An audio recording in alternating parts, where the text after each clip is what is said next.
واقعہ معراج کیا ہے، اس کی حقیقت کیا ہے اور ہمارے لیے اس میں کیا سبق ہے، ہمیں کیا کام کرنا ہے۔ سورۃ بنی اسرائیل آیت 1 میں اللہ تعالیٰ فرماتے ہیں، سبحان الذی اسریٰ بعبدہ لیلا من المسجد الحرام الی المسجد الاقصی الذی بارکنا حولہ لنریہ من آیاتنا انہ ھو السمیع البصیر۔ پاک ہے وہ ذات جو اپنے بندے کو ایک رات میں مسجد حرام سے مسجد اقصی تک لے گیا، جس کے آس پاس ہم نے برکت دے رکھی ہے تاکہ ہم اسے اپنی بعض نشانیاں دکھائیں۔ یقیناً وہ خوب سننے والا ہے، جاننے والا ہے۔ اس آیت میں جس واقعے کی طرف اشارہ ہے وہ اسراء کے نام سے مشہور ہے۔ اسراء کے لفظی معنی ہے رات کو سفر کرنا، رات کو چلنا۔ یہ وہی سفر ہے جس میں نبی صلی اللہ علیہ وآلہ وسلم کو جسم اور روح سمیت مسجد حرام یعنی مکہ سے مسجد اقصی فلسطین تک معجزاتی طور پر لے جایا گیا۔ یعنی براق پر فرشتوں کی ہم نشینی کا یہ سفر اس وقت کے حالات، اسباب سفر اور فاصلے کی طوالت کی وجہ سے انسانی عقل اور سمجھ سے بالا تر ہے۔ یعنی انسان نہیں سمجھ سکتا کہ اتنی تیزی سے وہ سفر کیسے کیا گیا اور آپ کیسے واپس بھی آ گئے، مگر اس آیت میں جو واضح کیا گیا کہ پاک ہے وہ ذات یعنی اللہ جو اپنے بندے کو لے گیا، یعنی اللہ کے لیے کچھ بھی ناممکن نہیں۔ جن چیزوں کو ہم اپنے لیے مشکل ناممکن سمجھتے ہیں وہ اللہ کے لیے کچھ مشکل یا ناممکن نہیں۔ اس حیرت انگیز اور ایمان افروز سفر کی تفاصیل بخاری، مسلم سمیت احادیث کی دوسری کئی کتب میں بھی موجود ہیں۔ تو آئیے تھوڑا سا اس بارے میں دیکھ لیتے ہیں کہ اس سفر میں آپ صلی اللہ علیہ وآلہ وسلم نے اللہ کی کون کون سی نشانیاں دیکھی اور کیا کیا چیزیں مشاہدہ کی اور اس میں ہمارے لیے کیا سبق ہے۔ آغاز سفر اور شق صدر۔ شق کہتے ہیں پھاڑنے کو اور صدر کہتے ہیں سینے کو، یعنی سینے کو کھولنا۔ حضرت انس بن مالک سے مروی ہے کہ معراج کی رات جب بیت اللہ سے نبی صلی اللہ علیہ وآلہ وسلم کو لے جایا گیا تو وحی آنے سے قبل آپ کے پاس 3 فرشتے آئے۔ اس وقت آپ مسجد الحرام میں سو رہے تھے۔ ان میں سے ایک نے پوچھا کہ وہ کون ہے؟ دوسرے فرشتے نے جواب دیا وہ ان میں سے سب سے بہتر ہے۔ تیسرے نے کہا جو ان میں سب سے بہتر ہے اس کو لے لو۔ اس رات صرف اتنا ہی واقعہ پیش آیا اور نبی صلی اللہ علیہ وآلہ وسلم نے اس کے بعد انہیں نہیں دیکھا۔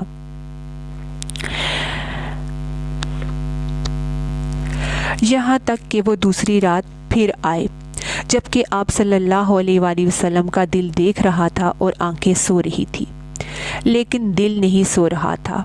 تمام انبیاء کی نیند ایسی ہی ہوتی ہے۔ انہوں نے آپ صلی اللہ علیہ وآلہ وسلم سے کوئی بات نہ کی، یہاں تک کہ آپ صلی اللہ علیہ وآلہ وسلم کو اٹھا کر آب زمزم کے کنویں کے پاس لٹایا۔ یہاں پر جبرائیل علیہ السلام نے اپنا کام سنبھالا اور آپ کا سینہ مبارک گردن تک خود اپنے ہاتھ سے چاک کیا، یعنی کاٹا، اور سینہ اور پیٹ کی تمام چیزیں نکال کر انہیں اپنے ہاتھ سے آب زمزم کے پانی سے دھویا۔ پھر دھونے کے بعد ایک تشت لایا گیا جیسے ٹرے وغیرہ، اس میں ایک سونے کا بڑا پیالہ تھا جو حکمت اور ایمان سے بھرا ہوا تھا۔ اس سے آپ کے سینے اور گردن کی رگوں کو پر کر دیا گیا، یعنی بھر دیا گیا۔ سینہ مبارک پھر سے سی دیا گیا۔ یہ بخاری کی کتاب التوحید کی روایت ہے، اور بہت سے لوگ اس بات سے حیران ہوں گے کہ کیسے سینہ چیر دیا اور پھر سے سی دیا۔ تو آج دیکھیں کہ جو انسان کو اللہ نے عقل دی ہے اور انسان سینہ کھول کر سرجری کے ذریعے پھر اسے سی بھی دیا جاتا ہے، جیسے ہارٹ ٹرانسپلانٹ کیا جاتا ہے، تو کیا اللہ کے بھیجے ہوئے فرشتوں اور خاص طور پر جبریل علیہ السلام جنہوں نے بہت بڑے بڑے کام کیے، کیا ان کو اللہ یہ ٹیکنیک نہیں سکھا سکتا کہ کیسے سینہ کھولا جائے اور بند کیا جائے؟ اور یہ بھی اللہ کی نشانیوں میں سے ایک نشانی ہے۔ ایسا علم ہمارے ایمان بالغیب کا ایک ٹیسٹ ہے، بیسیکلی کہ کیا ہم اس بات پر ایمان رکھتے ہیں یا نہیں۔ اور قرآن میں بھی اللہ نے ہمیں بتایا کہ میں نے آپ صلی اللہ علیہ وآلہ وسلم کو نبوت اور حکمت دی، اور یہ ایمان اور حکمت جو ہے جیسے روح ہمارے جسم میں ہے نا، یہ اگر رب فرشتے کے ذریعے ہمارے جسم میں داخل کر سکتا ہے، ڈال سکتا ہے، تو کیا وہ رب ایمان اور حکمت کو ایک نبی کے سینے میں نہیں ڈال سکتا؟ ہمیں اس چیز کا علم نہیں دیا گیا، مگر ہمارا کام اس پر ایمان لانا ہے۔ یہ بھی ایمان بالغیب کی ایک قسم ہے۔ تو یہ سفر کا آغاز تھا، یعنی آپ صلی اللہ علیہ وآلہ وسلم کو ابتدا میں جو نشانیاں دیکھی اور ان کو محسوس کیا، اور خواب میں آپ صلی اللہ علیہ وآلہ وسلم کو بھی کچھ چیزیں دکھائی گی۔ اس کے بعد کیا ہوا؟ مسجد الحرام سے مسجد اقصیٰ کا ایک واقعہ، اسے اسرا کہتے ہیں، جس کا مطلب ہے رات کا سفر کرنا۔ اس کے بعد آپ صلی اللہ علیہ وآلہ وسلم کے پاس شراب، دودھ اور شہد کے برتن لائے گئے۔ آپ صلی اللہ علیہ وآلہ وسلم نے دودھ کو پسند فرمایا۔ جبریل علیہ السلام نے کہا آپ نے فطرت پسند فرمائی۔ آپ صلی اللہ علیہ وآلہ وسلم کو ہدایت نصیب ہوئی، اور آپ صلی اللہ علیہ وآلہ وسلم کی امت کو بھی۔ یہ مسند احمد کی روایت کا حوالہ ہے۔ یہاں پر آپ دیکھیں کہ آپ صلی اللہ علیہ وآلہ وسلم براق پر سفر کرتے ہیں، پھر انبیاء کی امامت کرتے ہیں، اور پھر اس کے بعد آپ صلی اللہ علیہ وآلہ وسلم کی مہمانی کی جاتی ہے، اور 3 چیزیں آپ کو پیش کی جاتی ہے۔ تینوں میں سے آپ صلی اللہ علیہ وآلہ وسلم دودھ پسند کرتے ہیں۔ تو اس سے یہ بات بھی پتہ چلتی ہے کہ کھانے پینے میں جو انسان کی چوائس ہوتی ہے وہ اس کی شخصیت کی عکاس ہوتی ہے۔ تو جو لوگ دین کا کام کرتے ہیں وہ کھانے پینے میں سنت کا خاص خیال رکھیں۔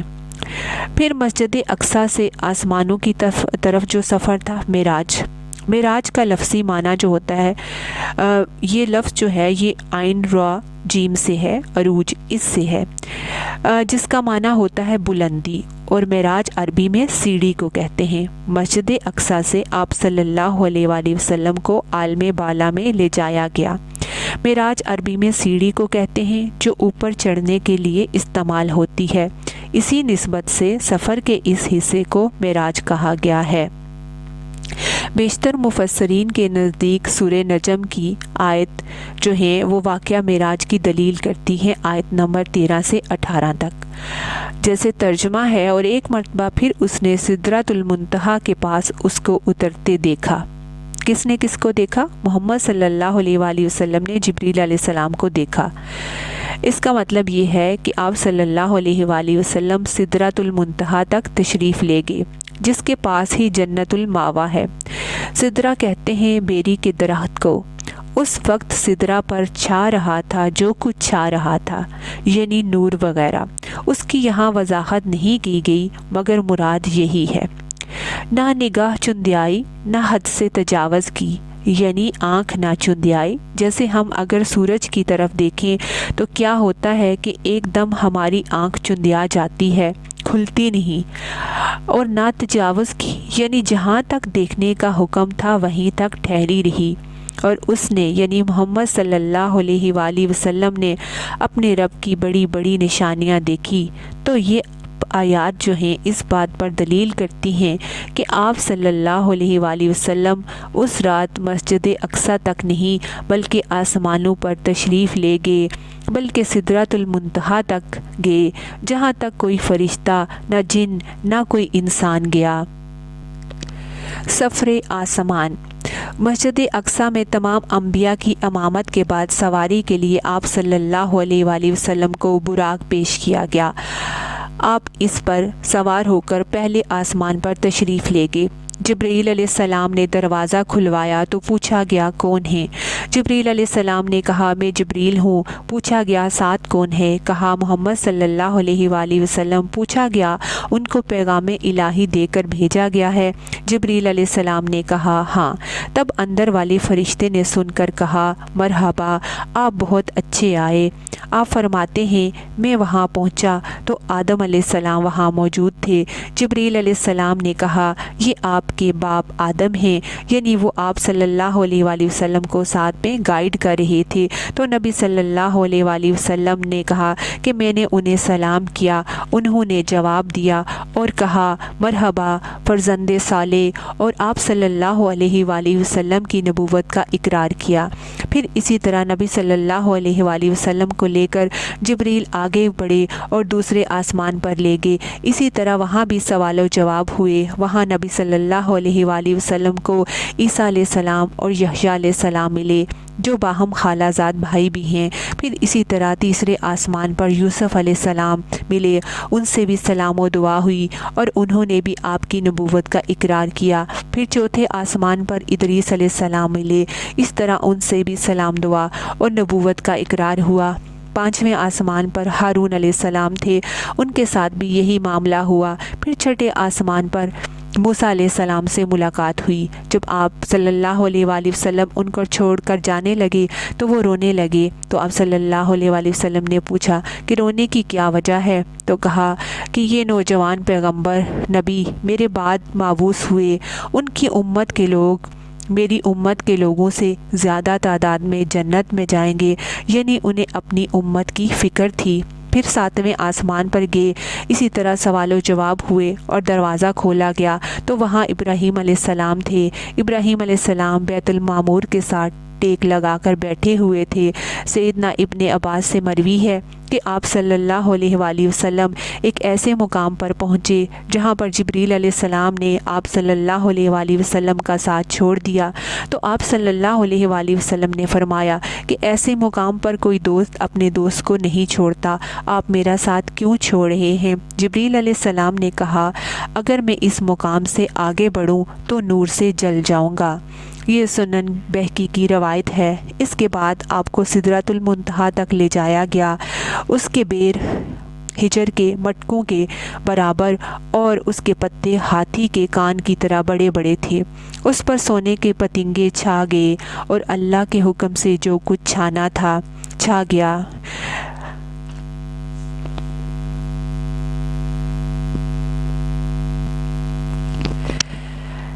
اس سے وہ سدرۃ المنتہا بیری کا درخت اتنا خوبصورت ہو گیا کہ اللہ کی کوئی مخلوق اس کا حسن بیان کرنے کی تاب نہیں رکھتی۔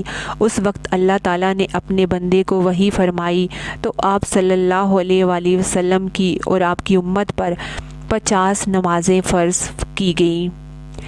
جب آپ پر 50 نمازیں فرض ہوئی تو واپس آتے ہوئے آپ صلی اللہ علیہ وآلہ وسلم کی ملاقات موسیٰ علیہ السلام سے ہوئی، تو دریافت کیا کہ آپ صلی اللہ علیہ وآلہ وسلم کو کیا حکم ملا، تو آپ نے فرمایا کہ ایک دن رات میں میری امت پر 50 نمازیں فرض ہوئی ہیں۔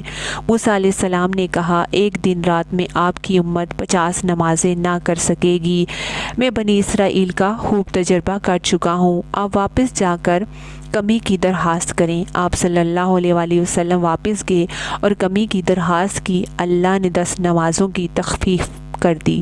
پھر واپس موسیٰ علیہ السلام کے پاس سے گزرے تو پھر پوچھا، آپ نے فرمایا نمازیں کم ہو گئی ہیں۔ موسیٰ علیہ السلام نے کہا پھر واپس جائیں۔ اس طرح مزید کمی کروائی گئی۔ کئی بار جانے کے بعد آخر کار 5 نمازیں ہو گئی۔ موسیٰ علیہ السلام نے کہا پھر جاؤ اور کمی کراؤ، تو نبی صلی اللہ علیہ وآلہ وسلم نے فرمایا کہ اب مجھے اپنے رب سے شرم آتی ہے، میں اسی پر راضی ہوں۔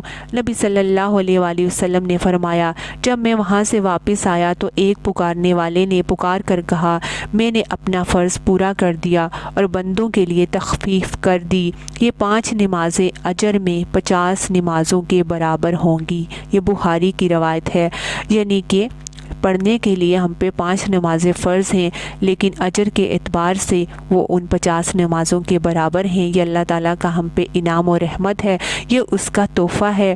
اس کے علاوہ اس وقت سورۃ البقرہ کی آخری 2 آیات بھی عطا کی گئی جو عرش کے 2 خزانے ہیں، یہ اس موقع پر جب وہ نمازیں بھی عطا کی گئی تھی۔ اس کے علاوہ تیسرا ایک اور تحفہ جو ملا تھا کہ نبی صلی اللہ علیہ وآلہ وسلم کو کہ ان کے امتیوں کے گناہ کبیرہ بھی بغیر توبہ کے اللہ تعالیٰ معاف کر دیں گے۔ نہر کوثر اور جنت کا مشاہدہ۔ سدرۃ المنتہا پر بہت سے عجائبات کا مشاہدہ کرنے کے بعد نبی صلی اللہ علیہ وآلہ وسلم نے فرمایا، پھر مجھے جنت میں لے جایا گیا۔ میں نے وہاں پہ موتیوں کے کپے اور کستوری کی مٹی دیکھی، نہر کوثر کا مشاہدہ کیا۔ جنت میں نبی صلی اللہ علیہ وسلم نے فرمایا، میں ایک نہر کے پاس پہنچا تو اس کے کنارے موتیوں کے بنے ہوئے تھے۔ آپ نے جبریل علیہ السلام سے پوچھا تو فرمایا، یہ حوض کوثر ہے۔ پھر اسی طرح سے ابراہیم علیہ السلام کا محمد کی امت کے نام ایک خصوصی پیغام بھی ہے۔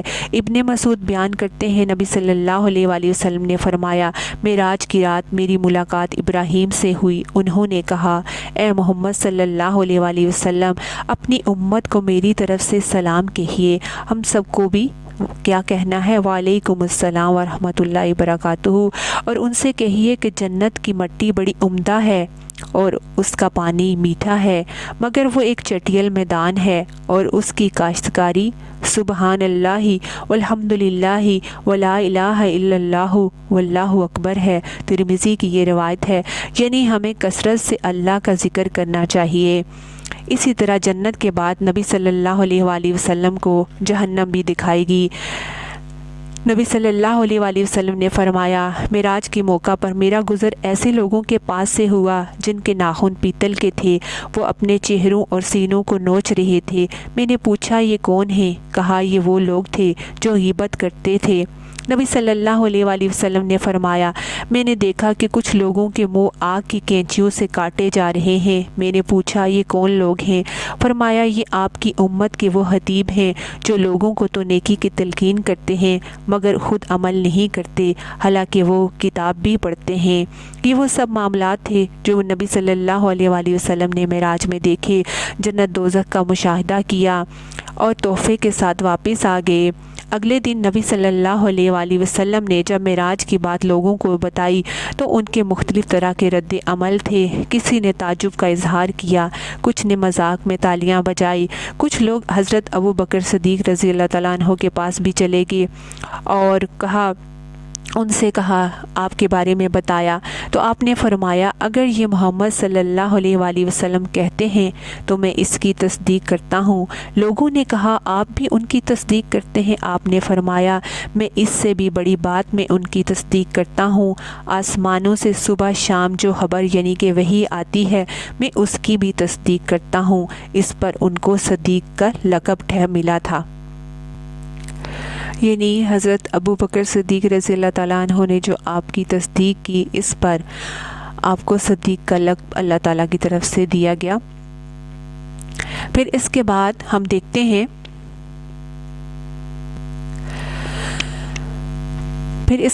دیکھتے ہیں کہ یہ واقعہ جو تھا یہ ہجرت مدینہ سے پہلے کا ہے، یہ مکہ میں پیش آیا تھا۔ اور اس کے بعد جو ہے نبی صلی اللہ علیہ وآلہ وسلم کافی عرصہ زندہ رہے، اور جیسا کہ اس میں کہا جاتا ہے کہ ہمارے ہاں کہ یہ واقعہ جو ہے وہ 27 رجب کو پیش آیا، اور جیسے کہ اس میں روزہ رکھنے کے حوالے سے پوچھا جاتا ہے اور رات کو عبادت کے حوالے سے پوچھا جاتا ہے، تو آپ صلی اللہ علیہ وآلہ وسلم نے نہ تو کبھی خود 27 رجب کا روزہ رکھا، نہ صحابہ نے رکھا، اور نہ ہی اس رات کو کبھی عبادت کا اہتمام کیا۔ اگر ایسا ہوتا تو کتنے سال اس کے بعد آپ ہمیشہ صحابہ یا آپ اس کو عمل کرتے ہوئے دکھائی دیتے کہ آج جیسے 27 رجب ہے، آج معراج کا واقعہ ہے اور آج عبادت کرنی ہے یا آج روزہ رکھنا ہے۔ کہیں بھی کوئی بھی ایسی روایت سے ثابت نہیں ہے۔ یہ واقعہ تو پیش آیا ہے، یہ حقیقت ہے، مگر اس کی تاریخ کے بارے میں اتنے اختلافات ہیں کہ 36 سے زیادہ اقوال ملتے ہیں۔ کچھ کے ہاں یہ ربیع الاول میں پیش آیا، کسی کے ہاں یہ رجب میں، اور کوئی کہتا کہ یہ رمضان میں پیش آیا۔ بہرحال یہ مکی زندگی کے آخری وقت میں یہ واقعہ پیش آیا تھا، اور اس میں ہمیں جو کرنے کے کام ہیں وہ کیا ہیں؟ صحیح میں جو ہمیں عمل کے لیے کرنے ہیں کہ ہمیں کیا کام کرنے ہیں؟ نمازوں کی پابندی کریں جو کہ ہمیں فرض ہوئی ہیں، جو ہمیں تحفہ ملا ہے۔ ہمیں اپنی ان 5 نمازوں کو کیسے ادا کرنا ہے، وہ کیسی ہونی چاہیے، اس پہ غور کرنا ہے، ان کی پابندی کرنی ہے۔ جنت کے لیے کوشش کریں، جس کا پیغام ابراہیم علیہ السلام نے ہمیں دیا، اور اس کے لیے پھر اللہ تعالیٰ کا خوب ذکر کریں۔ پھر اس کے علاوہ جو جہنم کے واقعات بیان ہوئے ہیں اس سے عبرت لیں کہ غیبت نہ کریں، اور جو بات دوسروں کو کہتے ہیں نیکی کا اگر تلقین کرتے ہیں تو خود بھی اس پر عمل کریں۔ تو ہمیں اس سے وہ جو چیزیں جنت اور دوزخ کی ہیں ان سے سبق لینا ہے، اور جو تحفے ملے ہیں ان کو عمل میں لانا ہے، ان کے لیے دیکھنا ہے، نہ کہ ہمیں اس میں سے کچھ غلط قسم کی چیزوں میں پڑھ کے اس کا اصل مقصد سے ہٹنا ہے۔ عبادت کا وہی طریقہ جو ہے وہ قابل قبول ہے، یاد رکھیں، جو اللہ اور رسول کے مطابق ہے۔ ہمیں خود سے کوئی طریقہ نکالنا، اس کی ہمیں کوئی اتھارٹی نہیں اللہ نے دی، ٹھیک ہے؟ اور ایسا کرنا جو ہے وہ اللہ کی اتھارٹی میں مداخلت کرنا ہے، ٹھیک ہے؟ ہمارا کام جو ہے وہ دین میں کوئی چیز بتانا نہیں، دین کے طریقے بتانے کا کام کس کا ہے؟ ہمارے رب کا ہے، اور اس نے وہ سب بتا دیا ہے۔ بندے کا کام کیا ہے؟ اس کی پیروی کرنا۔